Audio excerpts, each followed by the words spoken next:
سلام كبرات أخواتنا حاتن كما يكملكم لما أنتي بفولي النرئيو تمهرتين بقر بزعبا اتتصارك كريستوسن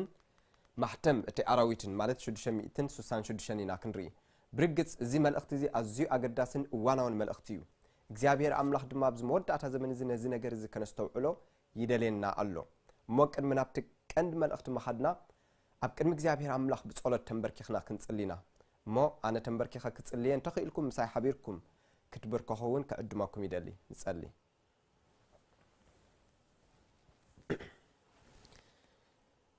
ቅዱስን ጻድቅን ዝኾንካ ዘለዓለማዊ አቦ ካብ ዘለዓለም ንዘለዓለም ህያው ዝኾንካ አምላክ ተመስገን ጎይታ በሰዓት ዝን በዚ ግዜ ዝን ፈቃድካ ስለ ዝኾነ ንቃላትካ ንስኻ ክትምህረና ከነስተውዕሎ ክንነብረሉ ድማ ክንክእል እግዚአብሔር በመንፈስ ቅዱስካ ክትምህረና ድሉ ስለ ዝኾንካ አመስግነካ ኣለኹ ልዕሊ ኩሉ ንስኻ መምህርና ኮንካ ክትርከብ ካብ ኩሉ ዝርብሸናን ሓሳባትና ሰረቕንካ ክትሕልወና እዚ ዘመን እዚ ኣዝዩ ክፉእ ዘመን ከም ዝኾነ ተረዲእና ኸ ተዳለና ክንከውን ርዳአና ስለ ኩሉ ነገር ተመስገን ብስም ኢየሱስ ክርስቶስ አሜን هراين بار برقص زي زلنا يا زمن أزيو حما زمن إنا أن نبر زلنا مو لما أنتي أبزمن أختي إن تنكفو مالت إن تنكفن أزين فليات معرفات اللوات تنبداني المعرف شو عته تا بزعباتها نشتو كرني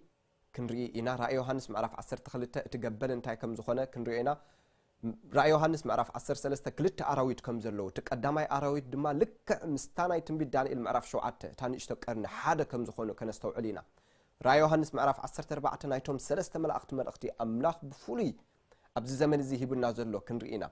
رأي يوحنس معرف عصر شو عتدما بابلون من كم زخنت إذا بابلون زي أدما مستاني اشتو كرنن كم أون مستك قداماي أراويت ناي رأي يوحنس معرف عصر سلسة حدا كم زخونو كنريو مينا موك أن من أبتي كأندي ملأخت مخدنا بار أب كن مالت أبز ساعات زي أزيب فولي زخنة ملأخت እግዚአብሔር ነዝ ሞድ አታ ዘመን ዘሃበና ከነን በሚና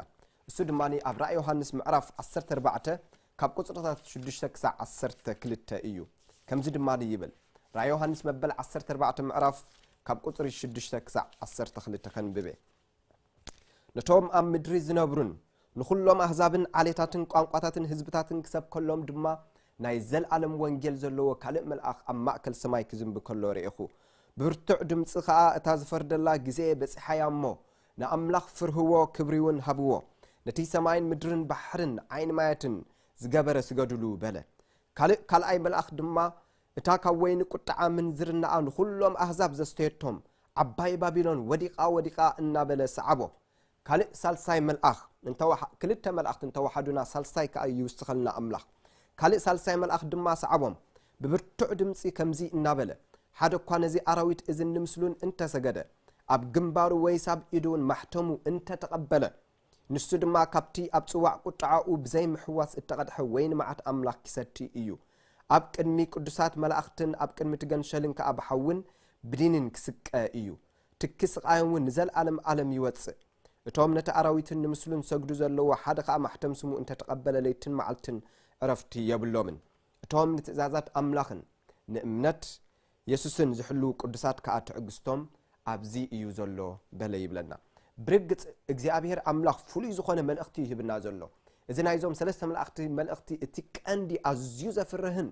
ክዋሃብ ዘለዎ መልእኽቲ እዩ ምክንያት አምላክ ስለምንታይ ዝ መልእኽቲ ዝህበና ዘሎ እንተልና ስለ ዘፍቅረና እዩ ኣዚኻ ንተፍቅሮ ሰብ እንተ ደኣኒ ንኣብነት ሓንቲ ማኪና መጽያ ተሃርሞ ኮይና ማለት ማኪና መጽያ እንድሕር ደኣኒ ክትገጭ ወይላ ሞድማኒ እንድሕር ዘይረኣያ ጸኒሑ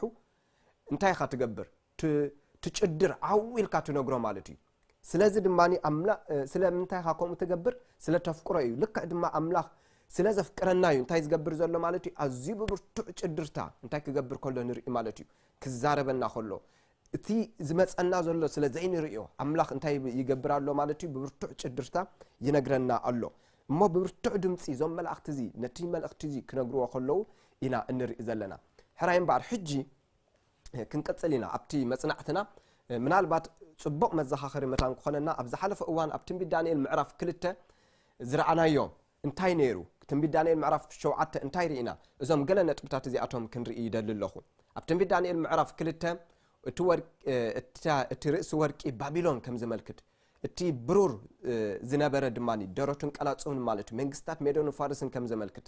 ኣስራዚ ከብዱን ሕቁን መንግስቲ ግሪክ ከም ዝነበረት እሞ መንግስቲ ግሪክ ከዓ ካብ 331 ክሳብ 168 ቅድሚ ልደተ ክርስቶስ ኣብ ስልጣን ከም ዝነበረት ድሓር ተሓጺን መንግስቲ እዚኣ ድማ መንግስቲ ሮም ከም ዝነበረት መንግስቲ ሮም ድማ ካብ 168 ቅድሚ ልደተ ክርስቶስ ክሳብ 476 ድሕሪ ልደተ ክርስቶስ ኣብ ስልጣን ከም ዝነበረት መንግስቲ ሮም ድሓር ከምቲ 10 ኣጻብዕ ዘለና ኣብ 10 መንግስታት ኤውሮጳ ከም ዝተመቃቀለት እዚኣተን ጸኒሕና ደጊመ ከም ጸነ ኣብዚ ናይሎም ማዕንቲ ትምህርትና ከምኡ ድማኒ እቲ ሓጺንን መሬትን ናይተን 10 ኣጻብዕ ድማኒ ምትሕዋስ ቤተክርስትያንን መንግስትን ከም ዘመልክት ሎም ማዕንቲ ንሱ ኢና ክንሪኦ እሞ ኣብ መወዳእታታ እምኒ ድማኒ መንግስቲ ኣምላኽ ከም ዝኾነት ርኢና ነርና ኣብ ትንቢት ዳንኤል ምዕራፍ 7 ድማ ልክዕ ከምኡ ተመሳሳሊ ባቢሎን ከም ዝነበረት ሜዶን ፋርስን ከም ዝመጸት ልክዕ ከምቲታ ትንቢት ዳንኤል ምዕራፍ 2 ዝነግረና ማለት እዩ ግሪክ ከም ዝመጸት ሮም ከም ዝመጸት ከኣኒ ርኢና ነርና ኣብ መወዳእታ ድማኒ ታንእሽቶ ቀርኒ ከም ዝመጸት ኣብ ማእከልተን 10 ኣቕርንቲ ምናልባት እዘን 10 ኣቕርንቲ መንን ድሕር ከነስተውዕለን ደሊና ዕሙቕ ብዝበለ ኣብቲ ናይ ዝሓለፈ ሳልሳይ ክፋል ትምህርትና ከድና ክንሪኦ ንኽእል ኢና ኣብኡ እሞ ትንቢት ዳንኤል ምዕራፍ 2 ከምኡውን ትንቢት ዳንኤል ምዕራፍ 7 ክልቲኡ ሓደ መልእኽቲ ኣለዎ ልክዕ ኣብ ትንቢት ዳንኤል ምዕራፍ 2 ሮም ከምታ 10 ጻብዕ ዘለና ኣብ 10 ከም ተመቕለት ኣብ ትንቢት ዳንኤል ምዕራፍ 7 ድማኒ ሮም እቲ ራብዓይ ኣራዊት ማለት እዩ 10 ኣቕርንቲ ከም ዝነበሩ ድሞ እዘን 10 ኣቕርንቲ ከዓ 10 መንግስታት ከም ዘመልክታ መጽሓፍ ቅዱስ ኣብ ትንቢት ዳንኤል ምዕራፍ 7 ነጊርና ኣሎ እቲ ዘገርም ነገር ግን ካብዘን 10 መንግስታት እዚኣተን ካብ ማእከለን ንእሽቶ ቀርኒ ከም ዝወፀት ተማሂርና ነርና ብርግጽ እዚ ኢና ሎም ማዓንቲ ክንርኢ እዛ ንእሽቶ ቀርኒ ናይቲ ፀረ ክርስቶስ መንፈስ መን ከም ዝኾነት ከነጽንዓ ኢና ምናልባት እንታይ ኣገደስቲ ነጥብታት ርኢና ነርና ኣብ ዝሓለፈ እዋን መዘኻኸሪ ክኾነና ብርግጽ እዛ ንእሽቶ ቀርኒ ካብተን 10 መንግስታት ኤውሮጳ ኣብ ማእከለን ከም ዝወፀት እዚ ማለት ኣብ ማእከለተን 10 ኣቕርንቲ ናይ ታራብዒቲ ኣራዊት ማለት ሮም ክትወድቕ ከላ ታራብዒቲ መንግስቲ ኣብ 476 ኣብ ታሪክ ከድና ክንርኢ ከለና ልክዕ ኣብ 10 እያ ተመቒላ ልክዕ ከምቲ ቃል እግዚኣብሔር ኣብ ትንቢት ዳንኤል ምዕራፍ 7 ካብኣ 10 ኣቕርንቲ 10 መንግስታት ወፃ ከም ዝብል ልክዕ ኣብ 10 ተመቒላ ሮም ኣብ 10 ምስ ተመቕለት እታ ንእሽቶ ቀርኒ ካብ ማእከለን ምስ ወፀት ነተን 3 እንታይ ጌራተን ቦንቂሳተን ሮም ክትምቀል እንከላ ጀርመን ስዊዘርላንድ ፈረንሳ ጣልያን እንግሊዝ ፖርቱጋል ስጳኛ ዝተባሃለ 10 መንግስታት እያ ተመቒላ ድሓር የቕሬታ እዚአን ተን 7 እተን 3 ዝተመንቆሳ ከኣኒ ሄሩሊ ቫንዳልስ ኦስትሮጎትስ ነይሮም እዚኣቶም እታ ንእሽቶ ቀርኒ ከም ዘጽነተቶም ቃል እግዚኣብሔር ይነግረና ሎም ማዓንቲ ምልክታት ናይታ ንእሽቶ ቀርንን ከምኡ ድማ መን ምዃናን ክንርኢ እንከለና እምበኣር ገለ ኣገደስቲ ነጥብታት ክንሪኦም ደልየ ኣለኹ ንሱ ድማኒ ኣብ ትንቢት ዳንኤል ምዕራፍ 7 ክንከይድ ኢና ሕጂ ትንቢት ዳንኤል ምዕራፍ 7 ከምኡ ድማኒ ራእይ ዮሃንስ ምዕራፍ 13 ብዛዕባ እቲ ቀዳማይ ኣራዊትን ክልቲኣቶም ከነነጻጽሮም ኢና ሓደ ከም ዝኾኑ ድማኒ ብቃል ኣምላኽ መሰረት ክንርኢ ኢና ኣብ ትንቢት ዳንኤል ምዕራፍ 7 ከድና ክንርኢ ከለና ቃል ኣምላኽ ከምዚ ይብል ትንቢት ዳንኤል ምዕራፍ 7 ቁጽሪ 8 ቁጽሪ 21 22 ከምኡ ድማኒ 24 ክሳብ 26 ዘሎ ከንብቤ ከምዚ ድማኒ ይብል ትንቢት ዳንኤል ምዕራፍ 7 ቁጽሪ 8 ኣነ ነቶም ኣቕርንቲ እስተብህለሎም ነበርኩ እንሆ ከዓ ኣብ ማእከሎም ንእሽቶ ካልእ ቀርኒ ወፀ ሕጂ ካብቲ ራብዓይ ኣራዊት ሮም ማለት እዩ ሮም ኣብ 10 ምስ ተመቕለት ካብ ማእከል ንእሽቶ ካልእ ቀርኒ ወፀ ይብል ካብቶም ቀዳሞት ኣቕርንቲ ድማ 3 ኣብ ቅድሚኡ ተመንቆሱ እንሆውን እዚ ቀርኒ እዚ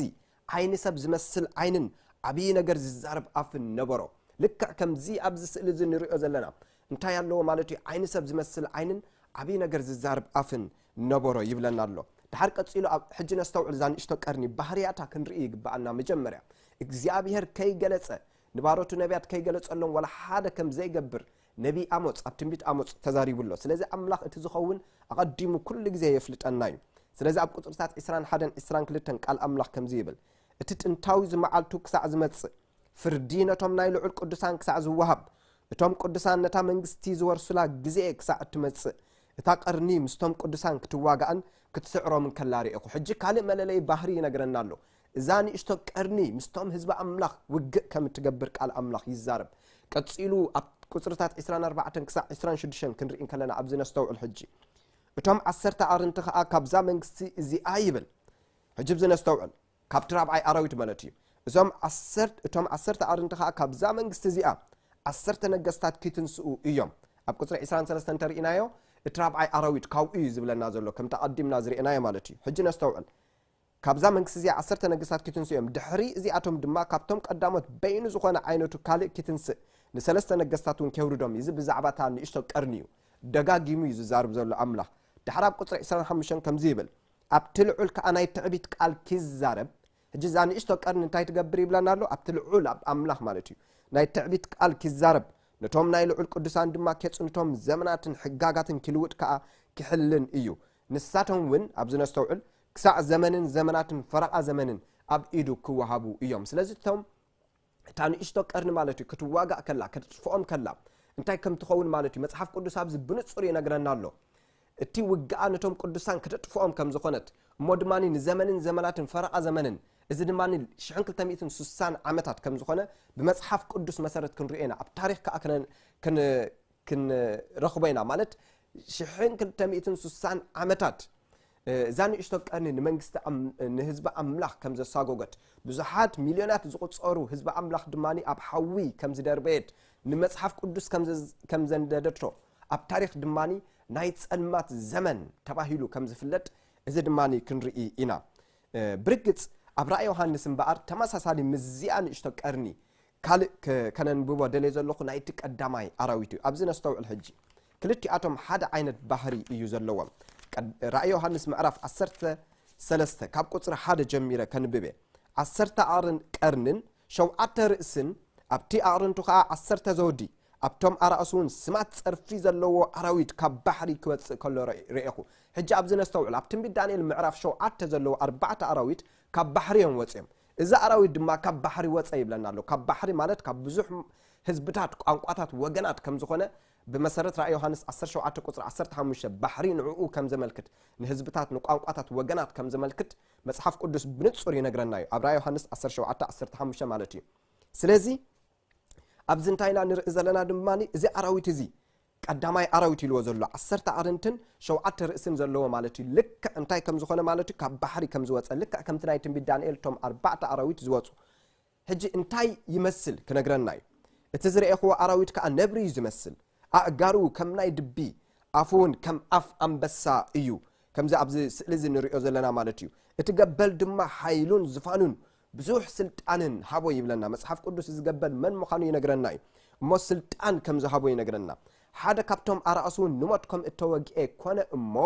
እታ ቁስሊ ሞቱ ሓዌት ብዘላ ምድሪ ድማ ተገሪማ ደድሕሪ እቲ ኣራዊት ሰዓበት ሕጂ ብዘላ ምድሪ ተገሪማ ደድሕሪ እዚ ኣራዊት ከም እትስዕብ ቃል ኣምላኽ ይብል ኣብ ፍቕዲ ክልተ ከም ተቐዲመ ዘንበብክዎ ማለት እዩ እቲ ዝረአኽዎ ኣራዊት ከዓ ይብለና ኣሎ እቲ ዝረአኽዎ ኣራዊት ነብሪ ዝመስል ኣጋሩ ከም ናይ ድቢ ከምቲ ናይ ትንቢት ዳንኤል ምዕራፍ 7 ማለት እዩ ነብሪ ድቢ ኣንበሳ ከም ዝነበሩ ነዞም ሰለስተ እዚኣቶም ይጠቕሶም ኣሎ ነቲ ራብዓይ ኣራዊት መፀውዒ ሽም ስለ ዘይብሉ ኣብ ትንቢት ዳንኤል ምዕራፍ 7 ዘሎ ከም መሳሰሎ ኣይክእልን እዩ ነዚ ኣራዊት እዚ ግን ልክዕ ናይቶም ሰለስተ ባህርያት ከም ዘለዎ እታ ራብዒት መንግስቲ ሮም ክትመጽእ ከላ ብሓቂ ልክዕ ከምተን ቀዳሞት መንግስታት ባቢሎን ግሪክ ካልኦትን ሜዶን ፋርስን ማለት እዩ ባህርያት ናታተን ተወሳኺ ካልእ ባህርያትን እያ ሒዛ መጽያ ንኣብነት ከም ባቢሎን ትዕቢተኛ መንግስቲ ሮም ነይራ ከምኡውን ኣዝያ ጭካን ነይራ ከም በዓል ሜዶን ፋርስን ከምኡውን ግሪክ ጭካናት ከም ዝነበሩ እቲ ባህርያት ተመሳሳሊ ከም ዝነበራ ምስኡ ድማኒ እዚ ቀዳማይ ኣራዊት ማለት ምስታኒ ንእሽቶ ቀርኒ ሓደ ዝኾነ ማለት እዩ ተመሳሳሊ ባህሪ ከም ዘለዎ እሞ ድማኒ መጽሓፍ ቅዱስ ከዓኒ ክልቲኣቶም ሓደ ከም ዝኾኑ ክነግረና እዩ ሕጂ እምበኣር ቀፂልና ክንርኢ እንከለና ቃል እግዚኣብሔር ከምዚ ይብል ኣብ ፍቕዲ 4 ራእይ ዮሃንስ 13 ፍቕዲ 4 ንሳቶም ከዓ ነቲ ኣራዊት ስልጣን ስለ ዝሃቦ ነቲ ገበል እንታይ ገበሩ ይብለና ሰገድሉ ነቲ ኣራዊት እውን ሕጂ ብዝነስተውዕል ነቲ ቀዳማይ ኣራዊት ምስቲ ንእሽቶ ቀርኒ ሓደ ዝኾነ ማለት እዩ ከመይ ኢሎም ሓደ ከም ዝኾኑ ፀኒሕና ክንርኤና ሕጂ ኣብ ዝነስተውዕል ነቲ ኣራዊት እውን ነዚ ኣራዊት እዝስ መን ይመስሎ መን ከኪዋግኦ ይኽእል እናበሉ ሰገድሉ ቃል ትዕቢትን ፀርፍን ዝዛረብ ኣፍ ተዋህቦ ብ42 ወርሒ ግብሩ ክገብር እውን ምልኪ ተዋህቦ እዚ 42 ወርሒ ኢልዎ ዘሎ ኣብ መጽሓፍ ቅዱስ ገድና ክንርኢ ከለና ሓንቲ ወርሒ 30 መዓልቲ እዩ ዘለዋ 42 ወርሒ ከዓ 1260 መዓልታት ኣብ መጽሓፍ ቅዱስ ብመሰረት ቃል እግዚኣብሔር ትንቢት كنا خنرئ كلنا ناي تنبيت دانيال رأي يوحنس كنصنع كلنا حنت معلتنا حنت عامتا تملكت سلازي شحن كلتميتن سوسان عامتات انتي كم زخونه مالتي مصحف قدس اب توم حزب املاخ اب تحتي تقدماي ارايت ወይ ካታን እሽቶ ቀርኒ ከም ዝተዋህቡ ቃል አምላኽ ይነግረና ሕጂ ቃል እግዚአብሔር ኣብዚ ከምዚ ይብል ቀጽሉ ኣብ ቁጥር 5 ቃል ትዕቢትን ጸርፍን ዝዛረብ ኣፍ ተዋህቦ እዚ እንታይ ማለት እዩ እዚ መለለይ ባህሪ እዚ ክንርኤና ጸኒሕና ንምጽራፍ አምላኽን ኣብ ፍቅዲ 6 ንምጽራፍ አምላኽን ንስሙን ንማሕደሩን ነቶም ኣብ ሰማይ ዝነብሩን ኪጸርፎም ኣፉ ከፈተ እዚ ኸኣኒ ንኣምላኽ ይጻርፍ ልክ ከምታታን እሽቶ ቀርኒ ማለት እዩ ቁጥር 7 مستم قدسات وجك يجبرن كسعرهم من كأتوهبه قبل على كلاتهم عالتاتن حزبن قاقاتاتن أحزابن دما ملكي توهبه توم كم سرات عالم جمير السمام أبتنايتي التحر دجن شل مصحف يوت زي تصحفه أم مدري زنبرو كلاتهم كيسجدلو يوم يبلنا قال إخبار حجم بعر أبزي كتيلنا مللي قلب بحريات كنري إنا تقدماي بمسارات تنبي دانيال معرف شو عت تاني اشتكرني أبتلعول ناي تعبيت قال تزارب مالت صرفي مالتيو كم ودماني رأي يوحنس 10:36 تعراويت نمصراف أملاخ نسمون نمحدرن عفو كم زخفته مصحف قدسي نغرنا تنبيت دانيال معرف شو عت قصر سات إسران حدن إسران حمشتن تاني اشتقرني مستم قدسان وج تجبر يبل لك عب رأي يوحنس معرف 10:3 قصر شو عت كنرئن كلنا تعراويت كأمستم قدسان وج يجبر يواقع كنقصلينا سالساي من لي بحري تنبيت دانيال معرف شو عت كدنا خنرئن كلنا تاني اشتقرني لعلي أملاخ تكون تدلي وي أملخه تحتت رأي يوحنس 10:3 دما تعراويت وين أملخه كم زحتت ينغرنا تنبيت دانيال معرف شو عت كدنا خنرئن كلنا تاني اشتقرني بسلطان أملاخ بزي إتسب أب كلاي مسات كريستوس كم اتتصنت ينغرنا رأي يوحنس 10:3 دما لك كمو رأي يوحنس 10:4 تعراويت بأملاخ مالتي بعلو أملاخ أب كلاي مسات كريستوس نبت كلاي حوي كم زدربيو يرد عنا مالتي تحركت إلنا خنرئن كلنا حمشاي من لي مالتي تاني اشتقرن نحق أملاخ تلوت ويناتا محتم كم تمسرد أبتمي دانيال شو عتا إسرائيل حمشان ينقرنا رأي يوحنس 10:3 10:6 10:8 كمون رأي يوحنس 10:4 9 10:1 أستوعلنا خلينا ببن كنصنع كلنا خاء التعراويت ناتو محتمن حقني مسرد حق محتم أملاخ أب حقو يزركب نابنات أبتمي دانيال يقريتها تنبيت إسياس شو منت 10:6 كنا كنرين كلنا مسكر اسر حقون حتم يبل حجي اتي زحتم محتم املاخ اب حق اب حقو يزركب ازي ابتي قصالي تمرتنا كنصنعينا محتم املاخ انتي كم زخونه اما ابتم بدانيال معرف شو عت كدنا كنرين كلنا دماني اتاني اشتقرني نشحن 260 معالتات ويكا عامتات اب سلطان كمتتصنح ينغرنا زمنن زمناتن فرقا زمنن شحن 260 معالتات بتنبيتاوي اقصاصرا كمو دماني ب بزي ناتنا أقوى خاني شحن كتميتن سوسان عمتات كم زخونة إذا دماني بتاريخه أقوى مالتي كنرئينا تانيحنا رأي يوحنس 10:3 خاطر أراويت ن 4 كلتان ورحي جز انتهي مالتي نشحن كتميتن سوسان معلتات تنبيتها أقوى تاريخه أقوى دماني شحن كتميتن سوسان عمتات أبسلتان كم صنحة كنرئينا نابنت أبتنبيت يسكن معرف 4 قطر 6 ندحركنا رئينا مصحف قدس كم زيب لنا تنبيت دانيال معرف 4 قطر دماني 6 يرايتا تنبيت هزكيل كبله تنبيت هزكيل معرف 4 قطر 6 قال أملاخ كم زيبل ليش تنبيت هزكيل معرف 4 قطر 6 كنا كنا بقر قال أملاخ كم زي السعب ينقرنا إذا مسأ كالكاكا كم بحدش يبل بيمانا يقودنخا كدقسيخا نربع معالتون أبسا بيت يهودا كتسكميخا حنت معالتي كند عمت غيرلكا الله يبل سلازا حنت معالتي كند متى غيرلكا الله كند عمت كمو أب أوريس زهولك معرف 14 قصر 34 كدنا كنا نبب كلنا حنت معالتي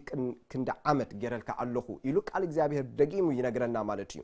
تحراب رأي يوحنس معرف 10 قصر 6 كنا نبب كلنا زمنن زمناتن فرق زمنن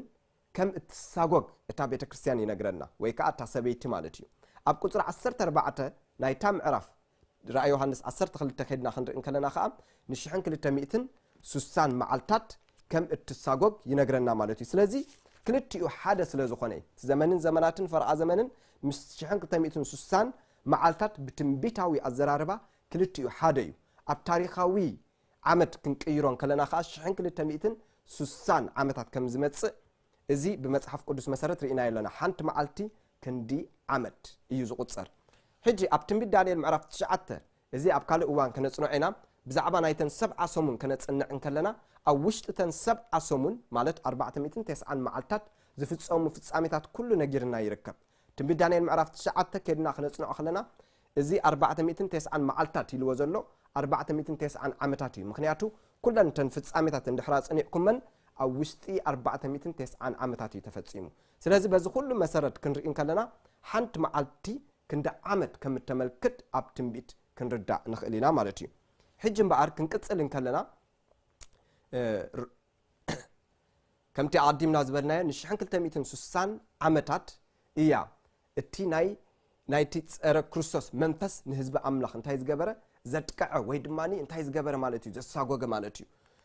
እሞ ብሓቂ ክሳዕ ክንድዚ ኣዝዩ እንታይ ከም ዝነበረ ማለት እዩ ሓደገኛ መንፈስ ከም ዝነበረ እቲ ዘገርም ነገር ኣብ ትንቢት ዳንኤል ምዕራፍ 7 ከድና ክንሪእን ከለና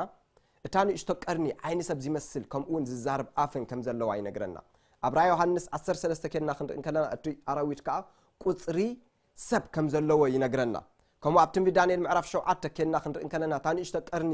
ኣብ ማእከልተን 10 ኣቅርንቲ ከም እትትንስእ ይነግረና ማለት ኣብ ማእከልተን 10 መንግስታት ናይ ኤውሮጳ እተን 10 ዝተመቕናሞ ንሰለስተ ከዓ ከም ዘጽነተት ሪኢና ነርና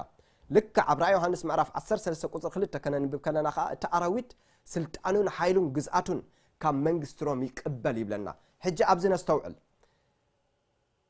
ካብ ገበል ይቅበል ማለት ካብ መንግስቲ ሮም ይቅበል ማለት እዩ ምክንያቱ ገበል ክልተ ትርጉም እዩ ዘለዎ ራእይ ዮሐንስ ምዕራፍ 12 ቁጽሪ 9 ተንቢብና እቲ ገበል እቲ ሰይጣን ዲያብሎስ ከም ዝኾነ ይነግረና ልክ ከምኡ ቀጽኢሉ ድማኒ እቲ ገበል እቲ ብጀካ ሰይጣን ሮም ከም ዘመልክት ነቲ ታሪክ ኩሉ ናይ ራእይ ዮሐንስ 12 ምስ ዘንበብናዮ ንረኽቦ ኢና ምክንያቱ ነታ ሰበይቲ ከሳጉጋ ከሎ ነታ ማሕበር ከሳጉጋ ከሎ ነቲ ውሉዳ ዝተወልደ ህፃን ክቐትሎ ክደሊ ከሎ ትገበል ብመንግስቲ ሮም ተጠቂሙ መንግስቲ ሮም ያ ንክርስቶስ ክትቀትሎ ክርስቶስ ካብታ ማሕበር ካብ ህዝቢ እስራኤል ምስተወልደ ካብ ማእከል ይሁዳ ምስተወልደ ንክርስቶስ ክቀትሎ ነቲ ህፃን ዝተወልደ ክቀትሎ ዝሓሰበ ንጉስ ሄሮድስ እዩ ነይሩ ሄሮድስ ከዓ ናይ መንግስቲ ሮም ንጉስ እዩ ነይሩ ስለዚህ በቀዳማይ ትርጉሙ እትገበል ንመንግስቲ ማለት ንዲያብሎስ የመልክተና ካልአይ ትርጉሙ ድማኒ ንመንግስቲ ሮም የመልክተልና ማለት እዩ ስለዚህ እዚ ኩሉ ባህሪያት እምበኣር ከም ዘለዋ ናይታ ንእሽቶ ቀርኒ ርኢና ኣለና ሕራይ እምበኣር ሕጂ ዛ ንእሽቶ ቀርኒ ወይ ከዓ ትፀረ ክርስቶስ መን እዩ መጽሓፍ ቅዱስ ብዛዕባ እዚ እንታይ ይብል መጀመርያ ከምቲ ኣዲምና ዝጠቕስናዮ እቲ ናይ ፀረ ክርስቶስ መንፈስ 4 መለለይ ባህሪያት ኣለዎ ምናልባት ብዙሕ መለለይ ባህሪያት ርኢና ኢና 7 8 ዝኾኑ 10 እውን ክንበጽሕ ንኽእል ኢና ግን ኣብዞም 4 እዚኣቶም ከነተኩር ኢና ንሎሚ ቀዳማይ ስማት ፀርፊ ካልኣይ ምልዋጥ ሕጊ ኣምላኽ ሳልሳይ ን1260 ዓመታት ናይ ጸልማት ዘመን ኣብ ስልጣን ከም ዝጸንሕ ራብዓይ ንመወዳእታ ግዜ ብፍሉይ ኣብ ቅድሚ ካልኣይ ምጽኣት ክርስቶስ ከም እንደገና ከም ዝግለጽ ማለት እዩ እዚ ካብ መጽሓፍ ቅዱስ ከነንብባይና ብዛዕባ ራብዒቲ ነጥቢ ማለት እዩ ሕጂ ስማት ፀርፊ እንታይ ማለት እዩ ንኣምላኽ ምጽራፍ እንታይ ማለት እዩ ብዛዕባ እዚ መጽሓፍ ቅዱስ እንታይ ይብለና ኣብ ወንጌል ዮሐንስ ምዕራፍ 10 ክንርኢና ንኣምላኽ ምጽራፍ እንታይ ማለት ከም ዝኾነ ወንጌል ዮሐንስ ምዕራፍ 10 ኢየሱስ ክርስቶስ ብዛዕባ እዚ ክዛረብ ከሎ ከምዚ ይብል ወንጌል ዮሐንስ ምዕራፍ 10 ቁጽሪ 30 ኢየሱስ ከምዚ ይብል ኣነን ኣቦን ሓደ ኢና ድሓር ቁጽሪ 31 ኣይሁድ ብዳርባ እምኒ ክቀትልዎ ከም ብሓድሽ እምኒ ኣልዓሉ ኢየሱስ ከዓ ካብ ኣቦይ ብዙሕ ሰናይ ግብርታት ኣርኢኹም ስለ ኣየናዩ ግብሪ ኢኹም ብዳርባ እምኒ ክትቀትሉኒ እትደልዩ ዘለኹም ኢሉ መለሰሎም ሕጂ ብዳርባ እምኒ ቀትልዎ ደለም ስለምንታይ ኢልዎም ድሓር ከምዚ ኢሎሞ ኣይሁድ ከዓ ስለቲ ምጽራፍካን ሰብ ክነስኻ ነፍስኻ ኣምላኽ ስለምግባርካን እምበር ስለቲ ጽቡቕ ግብርታትካስ ኣይኮናን ብእምኒ እንቀትለካ ኢሎም መለሱሉ ስለዚ ቃል ኣምላኽ ብንጹር ኣብዚ እንታይ ይብለና ኣሎ ማለት እዩ ገዛእ ነፍስኻ ከም ኣምላኽ ምግባር ማለት ንኣምላኽ ምጽራፍ ማለት እዩ ኢየሱስ ኣምላኽ እዩ በዚ ኣይተጻረፈን ኣነን ኣቦን ሓደና ክብል ከሎ ኣምላኽነቱ ማዕረ ከም ዝኾነ ኣብዚ ዝዛረብ ዘሎ ግን ፀርፊ ይኸውን ንኻልኦት ማዕረ ኣምላኽ ንዘይኮኑ ማዕረ ኣምላኽ ኢና ዝብሉ እዚ መለለይ ባህሪ ከም ዘለዋ እቲ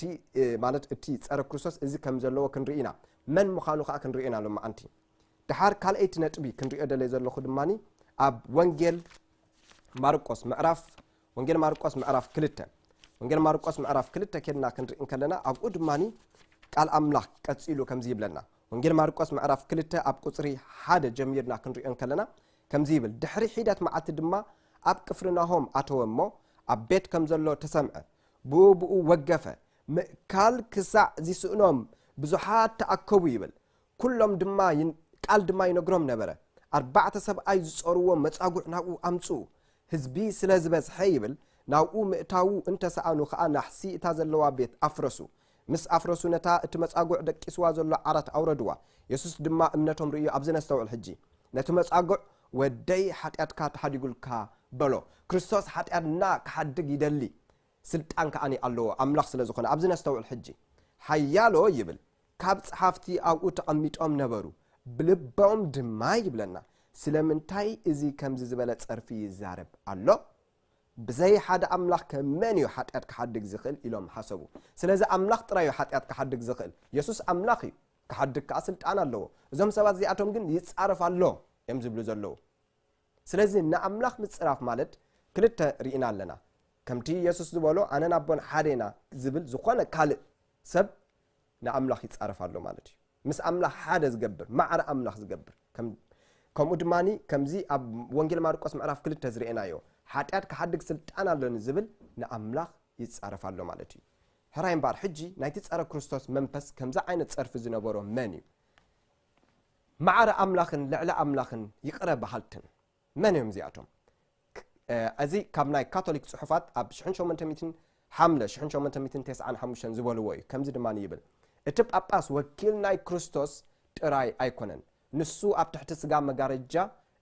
ዝተሓብአ ክርስቶስ እዩ ይብሉ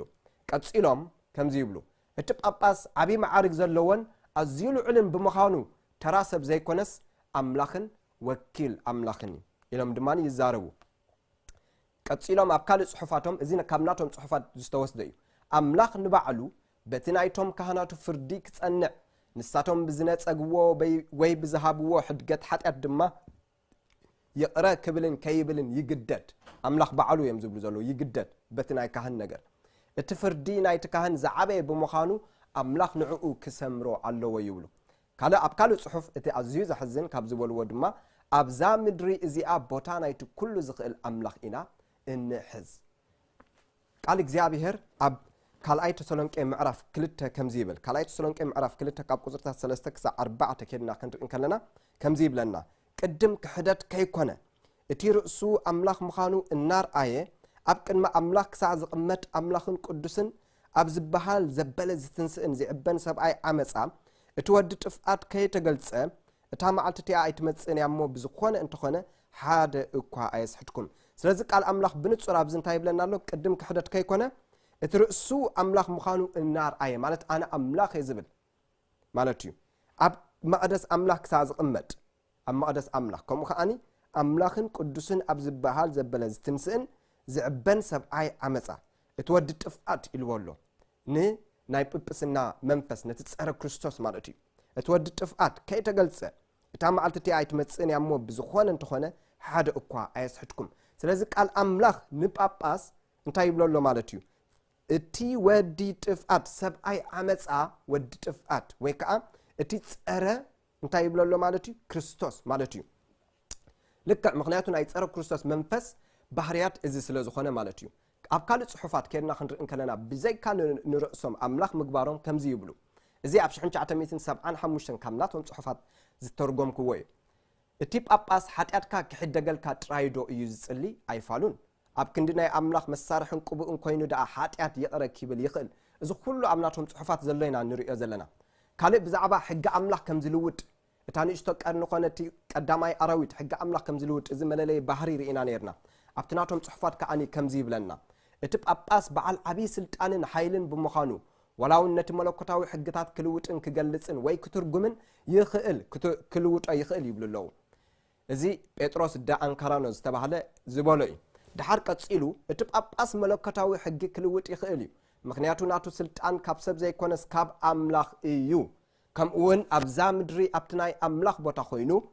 ንሪኦ ኣለና ነቲ ናይ አምላኽ ቦታ ይወስዶ ልክዕ ከምቲ ሐዋርያ ጳውሎስ ዝበሎ እቲ ወዲ ጥፍኣት ማለት እዩ ከምኡውን ኣብዛ ምድር ኣብቲ ናይ ኣምላኽ ቦታ ኮይኑ ሙሉእ ብዝኾነ ስልጣን ነተን ኣባጊዑ ክኣስርን ክፈትሕን ይኽእል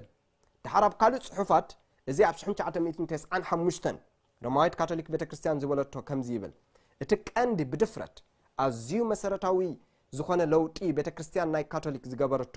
ኣብ ቀዳማይ ክፍለ ዘመን ዝተፈጸመ እዩ እታ ቅድስቲ መዓልቲ ሰንበት ካብ ቀዳም ሰንበት ማለት እቲ ሓቀኛ ሰንበት ቀዳምያ ብዙሓት ኣዴታትና ኣቦታትና ይፈልጥዎ እዮም ኣብ ቀረባ ግዜ ዘመንን ዝነበሩ ማለት እዩ እዞም ሰባት እዚኣቶም ክንሪኦም እንከለና ንኣብነት ቡን ወይ ሻሂ ክጎድኡ ማለት ከዳልዎ ከለዎ ብፍላይ ቡን ከዳልዋ ከለዋ ኣዴታት ክጎድኣ እንከለዋ ዓርቢ ኣዳሌን ሽዑኡ ኣየዳልዋን ነይረን ኣብ ቀዳም መዓልቲ ምክንያቱ ሰንበት ናይ መጽሓፍ ቅዱስ ከም ዝኾነ ስለ ዝፈልጣ ዝነበራ ጎዲአን የዳልዎኦ ነይረን ምናልባት እቲ ቡን ንባዕሉ ንጥዕና ኻውን ጽቡቕ ኣይኮነን ግን እቲ ዝገብርኦ ዝነበራ ከምኡውን ተዋህዶ ቤተክርስትያን ነቲ ሓቂ ትፈልጥያ ነይራ ሰንበት ቀዳም ከም ዝኾነት እዚ ብንጹር ካህናት ኩላቶም ነዚ ይርድእዎን ይፈልጥዎን እዮም ናይ ሮማዊት ካቶሊክ ቤተክርስትያን ካህናት እውን ልክዕ ነዚ የስተውዕሉ ወይም ተኾነ ግን ብግልፂ ከይሓፈሩ ክልውጡ ስልጣን ከም ዘለዎም ይዛረቡ እሞ ክቡራት ኣሕዋት ኣቦታትኩም ኣዴታትኩም ሕተቱ ብሓቂ እዚ ናይ ምድሓን ነገር ስለ ዝኾነ ክንጻወት ክንስሕቀሉ ወይ ድማኒ ክንሕጭጨሉ ዘድልየና ነገር ኣይኮነን ክርስቶስ ክመጽእ ኣዝዩ ቀረባ እዩ ከምቲ ናይቶም ሰለስተ መላእኽቲ መልእኽቲ ኣዝዩ ብርቱዕ ዝኾነ ናይ መጠንቀቕታ መልእኽቲ እዩ ዝህብ ዘሎ እሞኒ ቀፂልና ኣብዚ ክንርኢ እንከለና እምበኣር እታ መዓልቲ ጐይታ ይብል ኣብ ቅዱሳት ጽሑፋት ምርኩስ ብምግባር ዘይኮነስ ቤተክርስትያን ብዝነበራ ናታ ስልጣን ተሓርየት እታ ቤተክርስትያን ማለት እዩ ሕጂ ምስ ካቶሊክ ሕቶን መልስን ተኻይዱ ነይሩ እዚ ካብ ናቶም ጽሑፋት ወሲደዮ ኣብቲ ታሕቲ ክትርእይዎ ትኽእሉ ኢኹም ፒተር ዝተባህለ ዝጻሕፎ ማለት እዩ ዘ ኮንቨርቲስ ካቴኪዝም ኦፍ ካቶሊክ ዶክትሪን ካብኡ ዝተወስደ እዩ ሕቶ እንታይ ተሓቲቶም ሰንበት ኣየነይቲ መዓልቲ እያ መልሲ መዓልቲ ሰንበት ቀዳም እያ ሕቶ ሽዑ ንምንታይ ኣብ ክንዲ ቀዳም ንእሁድ ነኽብራ ኢሎም ምስተሓቱ ኣብ ክንዲ ነታ ሰብዒቲ መዓልቲ ሰሙን ማለት ቀዳም ንእሁድ ኢና ነኽብራ ምክንያቱ ቤተክርስትያን ካቶሊክ ነቲ ቅዱስነት ናይ ቀዳም ማለት ሰንበት ናብ እሁድ ስለ ዘመሓላለፈቶ እዩ ይብሉ ብርግጽ ቀዳም ሰብዒቲ መዓልቲ ሰሙን ከም ዝኾነት መጽሓፍ ቅዱስና ይነግረና እዩ ኢየሱስ በቀዳመይቲ መዓልቲ ሰሙን ከም ዝተንስአ ቃል ኣምላኽ ብንጹር ይነግረና እዩ ሎሚ ግና ብጌጋ ሰንበት ኢልና ኢና ንጽዋዕ ነዛ ቀዳመይቲ መዓልቲ ሰሙን ሕራይ እምበር ሕጂ ኣብዚ ጽሑፍ ክንርኢ እንከለና ናይ ሮማዊት ካቶሊክ ቤተክርስትያን ናይ መጽሓፍ ቅዱስን ዘሎ 10 ትእዛዛት እንተዳሪእኹሞ ነንበይን እዩ ሕጂ ኣብ ናይ ሮማዊት ካቶሊክ ቤተክርስትያን እታ ካልአይቲ ትእዛዝ ምስልን ስእሊ ዘበለን ንኣኻይ ትግበር ትብል ጠፊኣ እያ እታ ራብዓይቲ ትእዛዝ መዓልቲ ሰንበት ክትቅድሳ ዘክር ትብል ዝነበረት ናብ ሳልሰይቲ ገይሮማ ሕጂ መታን 10 ክኾኑሎም ኢሎም ማለት 10 ክመልኣሎም ኢሎም ምክንያቱ ሓንቲ ትእዛዝ ሓኺኾም ኣውፅኦማ ስለ ዘለዉ ነታ 10ይቲ ትእዛዝ ሰበይቲ ብጻይካ ገንዘብ ብጻይካ ዘበለ ኩሉ ድማ ኣይትተምነ ትብል ኣብ ክልተ መቒሎማ ምክንያቱ 10 ክኾና እንተኾይነን ሓንቲ ስለ ውፅኦም ዘለዉ 10 ክገብሩ ኣለዎም ስለዚ ሮማዊት ካቶሊክ ቤተክርስትያን ስእልን ምስሊ ዘበለን ኣተኣታትያ ምስኡ ድማኒ ነቲ ናይ መዓልቲ ሰንበት ለዊጣቶ ንመዓልቲ ሰንበት ምልዋጥ ማለት ንማሕተም ኣምላኽ ምልዋጥ ማለት እዩ እዚ ኣብቲ ዝቕፅል መጽናዕትና ክንሪኦም ከለና ማሕተም ኣምላኽ ኣብ ሰንበት ከም ዘላ መጽሓፍ ቅዱስ ይነግረና እዩ እሞ ብሓቂ ክቡራት ኣሕዋት ሎሚ ኣዝዩ ፍሉይ ዝኾነ ሕጊ እዩ ዝወፅእ ዘሎ እዚ ሕጊ እዚ ኣብዚ መወዳእታ ዘመን እግዚኣብሔር ዘውፅኦ እምበኣር እንታይ እዩ ማለት የቕሬታ እቲ ኣራዊት እቲ ፀረ ክርስቶስ ዘውፅኦ ዘሎ እንታይ እዩ እንተልና ናይ እሁድ ሕጊ እዩ እዚ ናይ እሁድ ሕጊ ድማ ዝወፀሉ ግዜ ኣዝዩ ቀረባ እዩ ብርግጽ ኣብዚ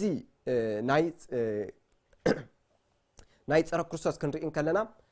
ማለት ሓደ ፍሉይ ዝኾነ መለለይ ስም ኣለዎም እቲ መለለይ ስም ቪካሬስ ፊሊደይ ይበሃል ማለት ወኪል ልዑል ኣምላኽ ይበሃል እቲ ጳጳስ ከምኡ ተባሂሉ ዝፅዋዕ እዚ ሓሶት እዩ ምክንያቱ ክርስቶስ ወኪል ዝገደፈልና ነቲ ሳልሳይ ኣካል ናይ ስላሴ ዝኾነ ንመንፈስ ቅዱስ እምበር ጳጳስ ኣይኮነን ወኪል ክኸውን ገዲፉልና ሕጂ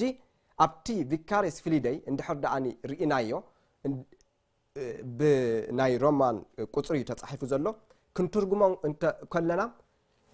ማለት ኩላተን እተን ቁፅርታት ንኣብነት ቪ 5 እያ ተመልክት ኣይ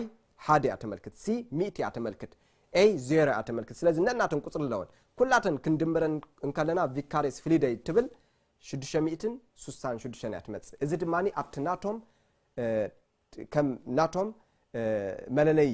ኮይኑ ተጽሑፍ ዝተዋህቦም እሞ በዚ ድማኒ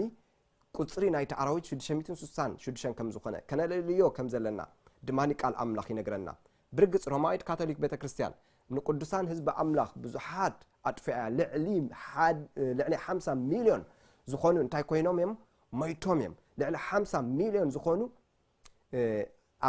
ኣብቲ ናይ ጸልማት ዘመን ተባሂሉ ዝፍለጥ ን1260 ዓመታት ልክዕ ሮማዊት ካቶሊክ ቤተክርስትያን ካብ 538 ድሕሪ ልደተ ክርስቶስ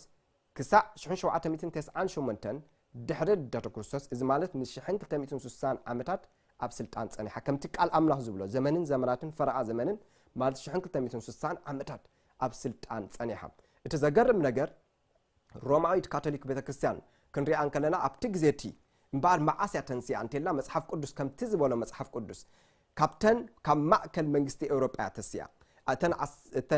እታ ራብዒት መንግስቲ ሮም ኣብ 10 ምስ ተመቕለት ካብተን 10 ኣብ ማእከለን ወፅያ ኣብ ማእከለን ወፅያ ልክዕ ከምቲ ቃል እግዚአብሔር ዝብሎ ድማኒ እቲ ዘገርም ነገር ከምቲ ቃል እግዚአብሔር ዝብሎ ኣብ 10 ምስ ተመቕላ ብድሕሪኡ እያ ተንስያ ምክንያቱ 476 ድሕሪ ልደተ ክርስቶስ ሮም ኣብ 10 ተማኢላ እሞ ብድሕሪኡ ድማኒ ካብ ማእከለን ከም ዝወፀት እቲ ዘገርም ነገር ሮማዊት ካቶሊክ ቤተክርስትያን ድማኒ ነቶም ሰለስተ መንግስታት ኒሄሩሊ ቫንዳልስ ኦስትሮጎትስ እንታይ ጌራቶም ማለት እዩ ኣጥፊኣቶም እሞ ፈጺማ ከም ዘጥፋኣቶም እሞ ኣብ መወዳእታ ድማኒ ኣብ ስልጣን ከም ዝነበረት እሞ እዚ ናይ ጸልማት ዘመን ተባሂሉ ዝፍለጥ ኣብ ታሪክ ዳርክ ኤጅስ ዝበሃል ክትረኽቦ ትኽእሉ ኢኹም እሞ ንመጽሓፍ ቅዱስ ከም ዘቃጸለቶ ከምኡን ብዙሓት ሰባት ክርስቲያናት ኣብ ሓዊ ከም ዝደርበየት ከምኡ ድማኒ ፈጺማ እንታይ ከም ዝገበረት ማለት እዩ ከም ዘጥፍአቶም ንብዙሓት ክርስቲያናት ኣብ ምስ ኣራዊት ክጠፍኡ ንኣራዊት ከም ዝወፈየቶም ሓደ እዋን እውን ክርስቲያናት ንስኻትኩም ናይ ዓለም መብራህቲ ኢና ትብሉ ስለዚ መብራህቲ እንተደኣኾንኩም እምበኣር ንዑ መብራህቲ ኩኑ ተባሂሉ ለይቲ ይነዱ ነይሮም ተኣሲሮም ሕጂ ክሳዕ ክንድዚ ኣዝያ ጨካን መንግስቲ ዝነበረ ማለት መንፈሳዊት ሮም ዝነበረት እያ እሞ እዚ ናይ ጵጵስና ስርዓት ከኣኒ ንብዙሓት እንታይ ከም ዝገበረ ከም ዘጥፍአ ንረኽቦ ማለት እዩ እሞ ንጳጳስ ከድኩም ክትሓትዎ ትኽእሉ ኢኹም ስለምንታይ ሰንበት ተለዊጣ ሰንበት ክነግረኩም ይኽእል እዩ ንሱ በዓሉ ሮማዊት ካቶሊክ ቤተክርስትያን ስልጣና ባዕላ ንኸተርኢላ ከም ዝገበረቶ ይነግረና ማለት እዩ ሕጂ እምበኣር እዚ መልእኽቲ እዚ ንኩለን ቤተክርስትያናት ናይ ሮማዊት ካቶሊክ ቤተክርስትያን ተመሓላልፍ እዚ መልእኽቲ እዚ ንሻብዒቲ መዓልቲ ኣድቬንቲስታውያን ዝምልከት ኣይኮነን ምክንያቱ ሻብዒቲ መዓልቲ ኣድቬንቲስታውያን ንኩሉ እቲ 10 ትእዛዛት ኣምላኽ ዝሕልውን ሓቀኛ ናይ መወዳእታ ቤተክርስትያን ከም ዝኾነትን መጽሓፍ ቅዱስ ይነግረና እዩ ብዛዕባ እዚ ኣብቲ ዝቕጽል መጽናዕትና ክንመሃሮ ኢና እሞ ናይ ካቶሊክ መልእኽቲ ንኩለን ካልኦት ቤተክርስትያናት ከም ዝስዕብ እዩ ንፕሬስቢተርያን ንባፕቲስት ሜቶዲስት ከምኡውን ካልኦት ክርስቲያናትን ተዋህዶ ወንጌላዊት ዝኾነ ይኹን ካልኦት ክርስቲያናትን ንእሁድ ማለት ሳንደይ ነታ ቀዳመይቲ መዓልቲ ሰሙን ምኽባሮም ከነዘክሮም ጽቡቕ እዩ ኣብ መጽሓፍ ቅዱስ ምንም መረጋገፂ ወይ ደገፍ የብሎምን እሁድ ናይ ቤተክርስትያን ካቶሊክ ዝመስረተታ ቅዋም ወይ ከዓ ማሕተም እያ ይብሉ ልክዕ እቲ ማሕተም ናይቲ ኣራዊት ንሳ እያ መጽሓፍ ቅዱስ ከዓ ክነግረና እዩ ሰንበት ቀዳም ማሕተም ናይ ህዝቢ ኣምላኽ ከም ዝኾነት እቶም ነዛ መዓልቲ ትብል ሽዑ እቶም ነዛ መዓልቲ እዚኣ ዘኽብሩ ወይ ዝሕልውዋ ድማ ነቲ ቤተክርስትያን ካቶሊክ ዘቆመቶ ሕጊ ይሕልው ኣለዉ ስለዚ ነየና ይሕልው ኣለዉ ነቲ ሮማዊት ካቶሊክ ቤተክርስትያን ዘቆመቶ ሕጊ ይሕልው ኣለዉ ምናልባት ኣብዚ ከነቋርጽ ኢና ንሕጂ ብርግጽ ኣብቲ ዝቕጽል ትምህርትና ሓደ ፍሉይ ዝኾነ መልእኽቲ ክንመሃሮ ደልየ ዘለኹ ግን ኣሎ ንሱ ድማኒ ኣብዚ መወዳእታ ዘመን እዚ እዋናዊ ፍጻሜታት ዓበይቲ ፍጻሜታት ይፍጸሙ ኣለዉ ማለት ክርስቶስ ክመጽእ ኣዝዩ ቀረባ ኣብ ዝሃለወሉ እዋን ሮማዊት ካቶሊክ ቤተክርስትያን ማለት እቲ ናይ ጵጵስና ስርዓት ከምቲ ኣብ ራእይ ዮሃንስ 13 ኢልዎ ዘሎ ብዘላ ዓለም ተገሪማ ድድሕሪኡ ሰዓበት ዝብል ዘሎ ንጳጳስ ብምልእቲ ዓለም እያ ትስዕቦን ትኽተሎን ዘላ እሞ ኣብ መወዳእታ ድማ ንጉስ ክኸውን ማለት መራሒ ናይ ዓለም ክኸውን ከም ዝኾነ እሞ ንዕኡ ዝሰዓቡን ንማሕተሙ ዝተቐበሉን ፈጺሞም ክጠፍኡ ከም ዝኾኑን መጽሓፍ ቅዱስ ነጊርና ኣሎ ብርግጽ ኣብ ራእይ ዮሃንስ ምዕራፍ 17 ከድና ክንርኢ ከለና ካልእ መለለይ ሽም ተዋሂብዎ ኣሎ ንሱ ድማኒ ባቢሎን ኣመንዝራ ተባሂላ ትፍለጥ ኣብ ራእይ ዮሃንስ ምዕራፍ 17 ከድና ክንርኢ ከለና ኣብ ቁጽሪ 5 ኣብ ግንባራ ከዓ ምስጢር እታ ዓባይ ባቢሎን ማለት እዩ ኣደ ኣመናዝርን ኣደ ርክሰት ምድርን ኣደ ኣመናዝርን ኣደ ርክሰት ምድርን ዝብል ስም ጽሑፍ ኣለዋ ኣደ ክትበሃል ከላ ደቂ ኣለዋ ማለት እዩ እቲ ሓቀኛ ቤተክርስትያን ግን ኣደ ኣይትበሃልንያ ምክንያቱ ደቂ የብላን እቲ ሓቀኛ ቤተክርስትያን ድንግል ኢሉ ይጽውዓ ሐዋርያ ጳውሎስ ብዛዕባ እዚ ጽሒፉልና ኣሎ ድሓር ቀጺሉ ከም ዝብል ራእይ ዮሐንስ 17:6 እታ ሰበይቲ ከዓ ብደም ቅዱሳትን ብደም እቶም ምስክር ኢየሱስን ሰኺራ ርኤኽዋ ምስ ርኤኽዋ ከዓ ብርቱዕ ምግራም ተገረምኩ ስለዚህ ዛ ሰበይቲ እዚኣ ባቢሎን እታ ናይ ፀረ ክርስቶስ መንፈስ ዘለዋ ሮማዊት ካቶሊክ ቤተክርስትያን ንኹላቶም ትእክቦም ኣላ ብሓቂ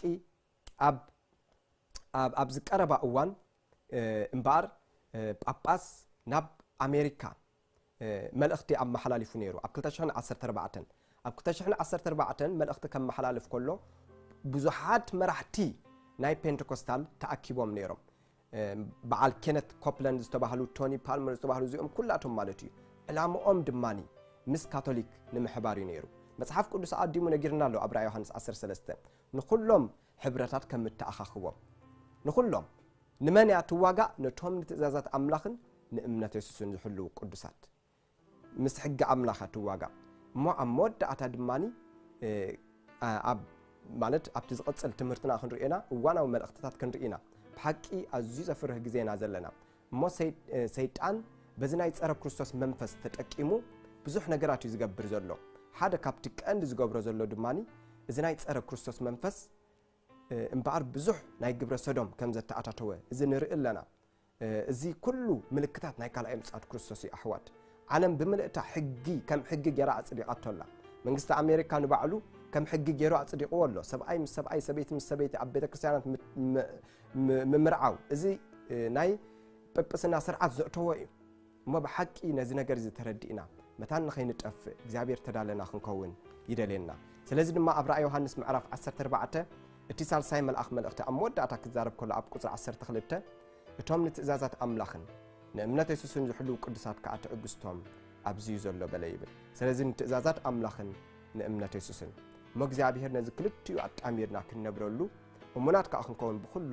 ኣምላኽ ብጸጉኡን ብመንፈሱን ይደግፈና እሞ ንጸሊ